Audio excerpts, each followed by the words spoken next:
नमस्कार दोस्तों। आज हम बात करेंगे माइमन शटरिंग के बारे में। एक माइमन शटरिंग के बारे में मैं अक्सर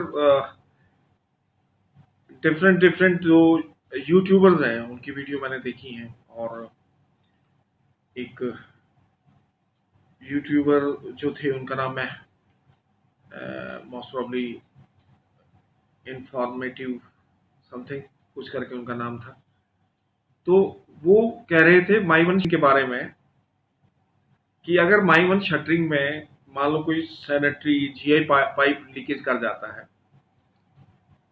तो उसको रिपेयर करना मुश्किल हो जाएगा।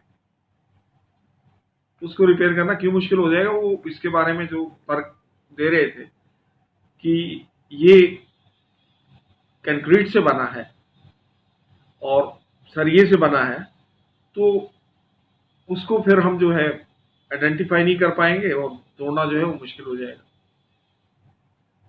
ये सारी बातें ठीक है जब तक हम पूरे इस कंसेप्ट के अंदर नहीं चले जाते गहराई में, तब तक हम कैसे कह सकते हैं कि उसमें जो रेड ब्रिक वर्क होता है उसमें लीकेज जो है आसानी से पता लग जाती है, या हम ऐश ब्रिक यूज करते हैं उसमें जो लीकेज है वो आसानी से पता लग जाती है, या फिर हम कहें माइवन शटरिंग में। तो इसमें बिल्कुल एक मैं रोचक जानकारी आपको दूंगा, रोचक तो नहीं, एक महत्वपूर्ण जानकारी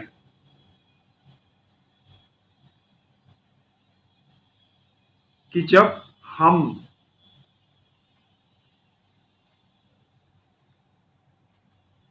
माइवन शटरिंग के बारे में मैंने आपको पहले ही बताया हुआ है।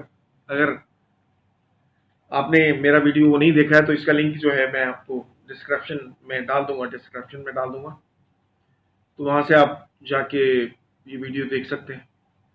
तो बेसिक जो मुद्दा है लीकेज का उस पर मैं आता हूं कि वो कह रहे थे कि माइवन शटरिंग में लीकेज होने को हम आइडेंटिफाई नहीं कर सकते।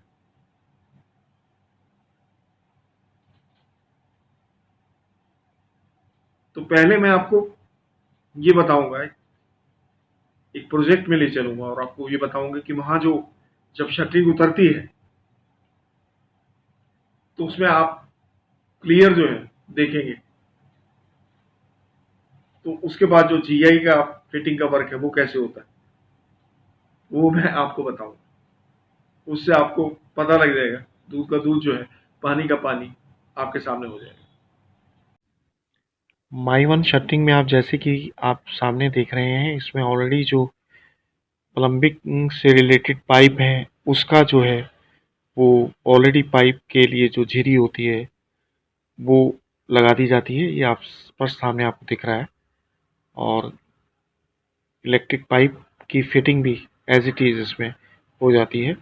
शटरिंग उतरते ही जो है इलेक्ट्रिक का काम जो है और अपना बाथरूम फिटिंग्स का जो काम है, जीआई का काम है, वो शुरू हो जाता है। आप सामने इलेक्ट्रिक पाइप देख रहे हैं, ये ऑलरेडी पहले से ही लगे हो। अब जैसे कि आपने उस वीडियो में देखा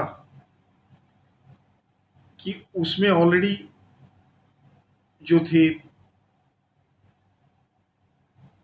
एक झिरी बना दी जाती है, मतलब एक स्पेस छोटा सा दीवार में छोड़ दिया जाता है जीआई के, जहां जहां फिटिंग आनी है पानी की।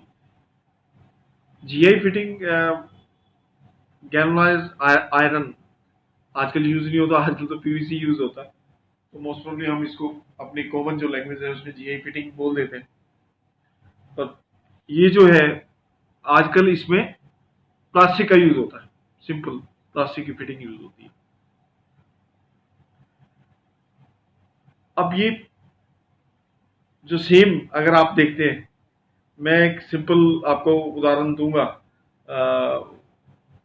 रेड ब्रिक, लाल ईंट, लाल ईंट से मकान खड़ा कर दिया, प्लम्बर को बुलाया, प्लम्बर झिरी लेके आया, प्लम्बर ने झिरी से जहां जहां उसने पानी का पाइप लेके जाना है, मतलब जहां जहां से पाइप गुजरना है वहां वो क्या करता है, ड्रिल मशीन चलाना शुरू कर देता है, जिससे अगर किसी ने साइट पे काम होते देखा है तो बहुत धूल उड़ती है, बहुत मतलब जो लाल रंग की जो है वो उसका रंग भी बिल्कुल लाल हो जाता है, और जो देख रहा होता है तो वो भी लाल हो जाता है।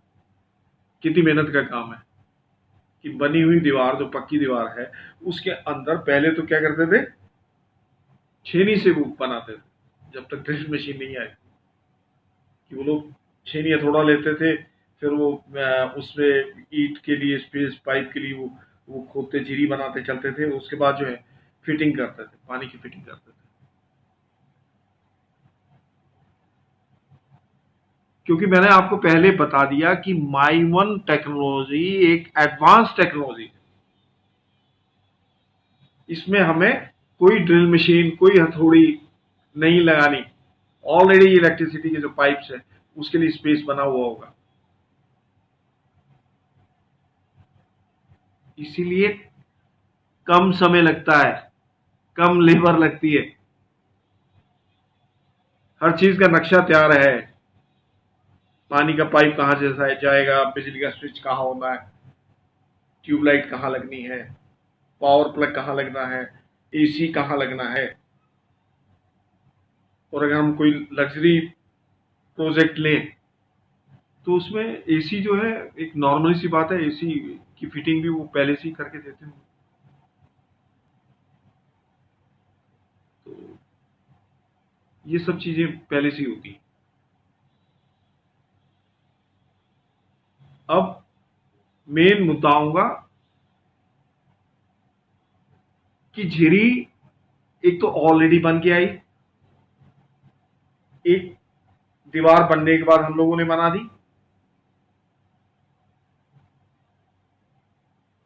क्योंकि मोस्टली जो है आजकल जो बच्चे हैं या उन्होंने जो प्रोजेक्ट बनते देखे हैं, वो झिरी से प्लम्बर को या छीनी हथौड़ी से प्लम्बर को एक झिरी निकालते हुए देखा है। तो सोचते हैं ठीक है जी, झिरी कर रहा है, ये आसान है। बायमन शटरिंग में तो पाइप पता ही नहीं रहे कहाँ है, लीकेज कहाँ से आ रही है, कंक्रीट से बना है। भैया दीवार के अंदर ही पहले से झिरी बना दी जाती है, और उसके बाद जैसे कि आप तस्वीर में देख रहे हैं, पाइप डाल दी जाता है। पहले जीआई पाइप डालते थे, आजकल जो फिटिंग है वो प्लास्टिक की होने लग गई। अब क्या हुआ, झिरी उसमें बन के आई रेड ब्रिक में, प्लम्बर को बाद में बनानी पड़ी। अगर एश ब्रिक यूज करते हैं तो उसमें भी प्लम्बर को बाद में बनानी पड़ी, या इलेक्ट्रिशियन को बाद में बनानी पड़ी।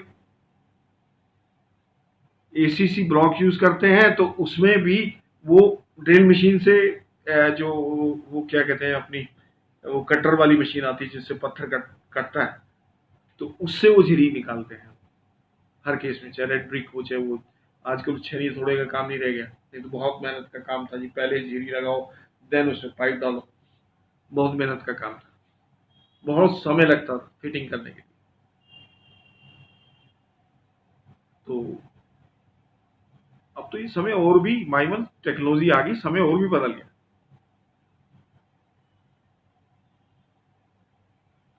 और दूसरी बात, आप किसी भी हाई राइज बिल्डिंग में गए होंगे तो उसमें आपने कंसेप्ट सीधा सा देखा होगा, बाथरूम के ऊपर बाथरूम, किचन के ऊपर किचन, चाहे वो 24 मंजिल तक जा रही है, चाहे वो 10 मंजिल तक जा रही है।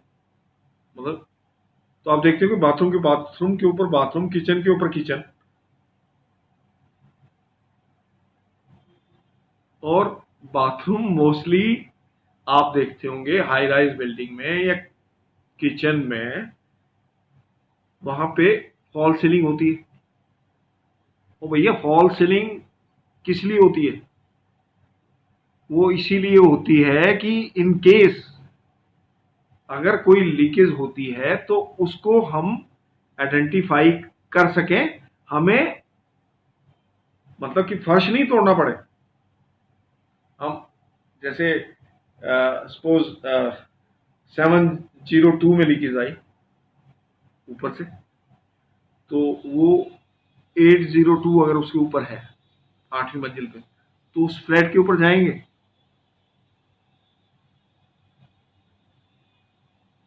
तो वहां से लीकेज है, उसके पाइप में लीकेज है, उसके ऊपर नहीं जाना पड़ेगा। 702 की मान लो सपोज आपका फ्लैट नंबर है, सपोज, या कोई भी नंबर 302 307 402, तो हमने फॉल सीलिंग हटानी है, वहां देखना है कि लीकेज ई ट्रैप में से हो रही है, पता लग जाएगा।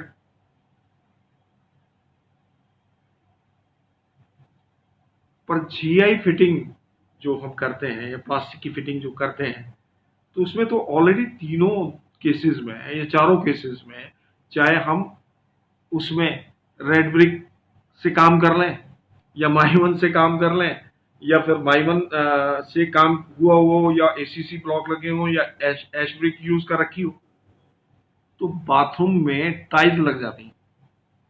आप देखते हैं ना, टाइल लग गई,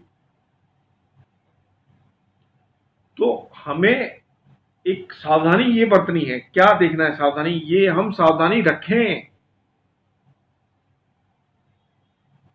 कि बाथरूम की जो दीवार है उस पे हम अननेसेसरली कोई ड्रिल मशीन का यूज ना करें जब तक हमें उसका मैप ना पता हो। अब मैं ड्रिल मशीन यूज कर रहा हूं, तो मैंने क्या किया, देखा प्लास्टिक का पाइप है, अगर जीआई पाइप होता तो वो टकरा के आवाज आती, पता लग जाता पाइप है। आजकल तो भाई प्लास्टिक के पाइप है, छेद हो जाएगा, पानी एकदम बाहर यूं आएगा, तो इससे बचना है। लीकेज तो आसानी से ठीक हो सकती है, और मोस्टली जो रेन वाटर्स के पाइप हैं या दूसरे पाइप हैं, वो बाहर से, बालकनी के बाहर से, आप देखा होगा कि उन्होंने एक तरीके से एक स्पेस छोड़ी होती है। आप कभी भी हाई राइज बिल्डिंग में गए होंगे, तो वहां से वो पाइप आसानी से, कि उस पर कोई चोट ना लगे, और अगर इनकेस वो टूटता है, कोई भी लीकेज आती है, तो उसको बाहर से ही पता लग जाए। ये तीनों केसेस में सेम होता है। लीकेज नहीं है जो बाहर आप देख रहे हैं कि आपने आईएनएलडी जो मॉल था उसके पीछे 47 सेक्टर की हाई राइज बिल्डिंग, उसमें आप देखते हैं कि जगह जगह जो है सिलन आई हुई है। उसका मेन रीजन ये नहीं है कि पानी के पाइप लीकेज हो रहे हैं, उनका मेन रीजन कंस्ट्रक्शन क्वालिटी भी उनकी ठीक है। रेड ब्रिक जो है, लाल ईंट को हम कंफर्म नहीं कर सकते कि रही मिट्टी की ईंट बनी हुई है। जो नमक नमक की मिट्टी से ईंट बनी है, और जो उसमें पानी की अब्जॉर्व करने की क्षमता ज्यादा है, तो आपको कैपिलरी सिस्टम, तो आप अगर मान लो साइंस के स्टूडेंट हैं, कैपिलरी सिस्टम तो आपने पढ़ा ही होगा। तो सिलन कैपिलरीज के थ्रू ऊपर जाना शुरू कर देती है, जिससे चाहे कितना भी स्ट्रॉन्ग प्लास्टर कर रखा हो, ऊपर सीमेंट लगा रखा हो, अल्टीमेटली वो खराब होना शुरू हो जाता है। पर इन केस ऑफ हम माइमन शटरिंग में, क्योंकि वो कंक्रीट से बनी है, उसमें रेड ब्रिक का यूज नहीं हुआ, कोई मिट्टी का यूज नहीं हुआ। रेड ब्रिक में तो मिट्टी का यूज होता है, रेही वाली मिट्टी आ गई जी। अब मट्ठे वाला तो कहेगा जी बहुत बढ़िया जी, ना जी, खारे पानी की ईंट नहीं है, मेरी तो बहुत बढ़िया ईंट है, ये रेट है। वो कितना भी बड़ा बिल्डर हो, कितना भी बड़ा इंजीनियर हो, वो इसको आइडेंटिफाई नहीं कर सकता। बजा के देख लेगा, ठीक है जी, पकावट ठीक है, मिट्टी का कंफर्मेशन कहां से लेके आएगा? मिट्टी मिट्टी को कैसे बता पाएगा कि खारी खारे पानी की ईंट है? नुकसान तो खारे पानी की ईंट ने करना है ना।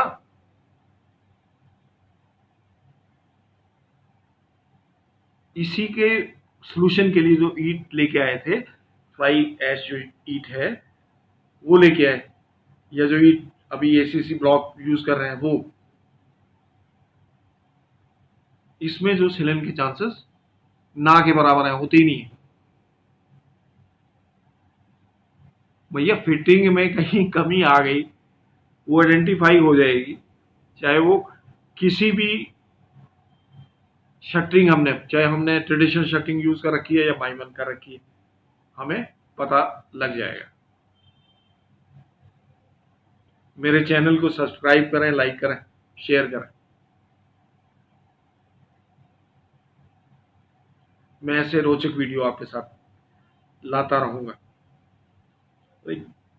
घंटी का बटन बजाना ना भूलें, उसको दबाएं, जिससे कोई भी महत्वपूर्ण जो वीडियो आए उसकी नोटिफिकेशन आप तक आती रहे। इसी के साथ मैं संजय नेक्स्ट एपिसोड तक आपसे विदा लेता हूं। जय हिंद।